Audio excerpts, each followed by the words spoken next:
Hi guys, कैसे हैं आप लोग? ठीक ही होंगे। आप लोगों को बहुत बहुत होली हैप्पी हो। होली आने वाली है तो आप लोग ज़रा अपने सेहत का और अपने फेस का ध्यान रखिएगा। कोई ऐसी कलर से होली मत खेलिएगा जो आपको फेस ख़राब कर दे। तो चलिए मैं आगे बढ़ती हूँ। तो मैं ये कहना चाहूँगी, मेरे को तो संडे का भी बर्थडे था सूर्य भगवान का, और आज मंडे है तो मंडे का विष्णु भगवान का एकादशी का व्रत है।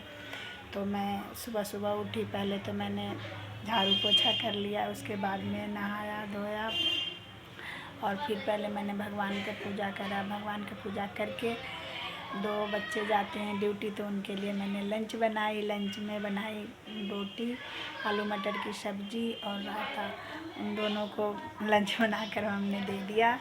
और उसके बाद में मैं आपको दिखाना चाहूँगी, जो बर्तन बहुत सारे पड़े हुए हैं बर्तन। अब सोच रही हूँ कहाँ से शुरू करूँ। एक बार तो हमने झाड़ू पोछा कर लिया था, दोबारा फिर से गंदी हो गई है। तो मैं सोच रही हूँ कहाँ से शुरू करूँ।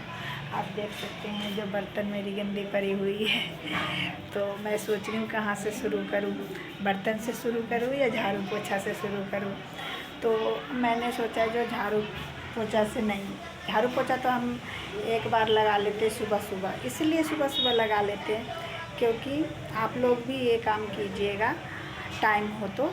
क्योंकि हम इसलिए सुबह सुबह लगा लेते हैं क्योंकि कहा गया है जो घर से बच्चे जाते हैं ड्यूटी, तो उनके जाने के बाद में हम झाड़ू पोछा नहीं कर सकते 2-3 घंटे तक। और नहाना भी नहीं चाहिए, अगर बच्चे ड्यूटी जाते हैं तो उसके बाद नहाना भी नहीं चाहिए 2-3 घंटे तक, क्योंकि अशुभ माना गया है। इसलिए मैं बच्चों को जाने से पहले ही मैं नहाना धोना जो भी होता है और झाड़ू पोछा कर लेती हूँ। बर्तन बेशक मैं बाद में धोऊँ, बर्तन में कोई इशू नहीं है, लेकिन नहाने में और झाड़ू पोछा में इशू है। तो इसलिए मैं झाड़ू पोछा और नहाना पहले कर देती हूँ, बर्तन में बाद में धोती हूँ। तो आप देख ही लिए हैं जो बर्तन कितने सारे पड़े हुए हैं। तब मैं बर्तन धोऊँगी, बर्तन धो के फिर एक बार चाय बन चुकी है, फिर दूसरी बार चाय बनेगी मास्टर जी के लिए, क्योंकि वो चाय कम से कम दिन में 5 बार तो पीते ही हैं।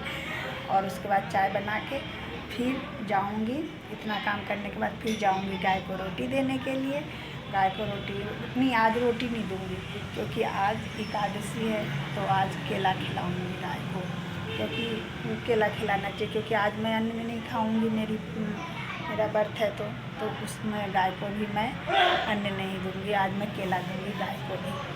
तो अगर मैं आपको कहाँ पर थी, मैं भूल भी जाती हूँ बात को। तो इतना काम करने के बाद में फिर हमारी दीदी आ जाएंगी, यानी कि जिठानी जी आ जाएंगी, तो फिर उनके लिए भी चाय बनाऊंगी। और फिर चाय बना के चाय पी के फिर हम चले जाएंगे गाय को केला खिलाने के लिए। केला खिलाने के बाद आऊँगी तो थोड़ी देर बैठूँगी। बैठने के बाद में हमने थोड़ा सा चिप्स बनाई थी, तो मैं चिप्स बनाई थी होली के लिए, क्योंकि धूप तो है नहीं, लेकिन फिर भी थोड़ी सी बना लेते तो उसे धूप में डाल दूँगी सूखने के लिए। और फिर वो सारा काम हो जाने के बाद में, अभी तो बत्ती भी मेरे घर में अभी बत्ती भी नहीं आ रही है, तो मैं आपको क्या कहूँ। अभी फिर उसके बाद में बिस्तर वगैरह सब सही करना होगा, ऐसे ही टाइम पास हो जाते हैं।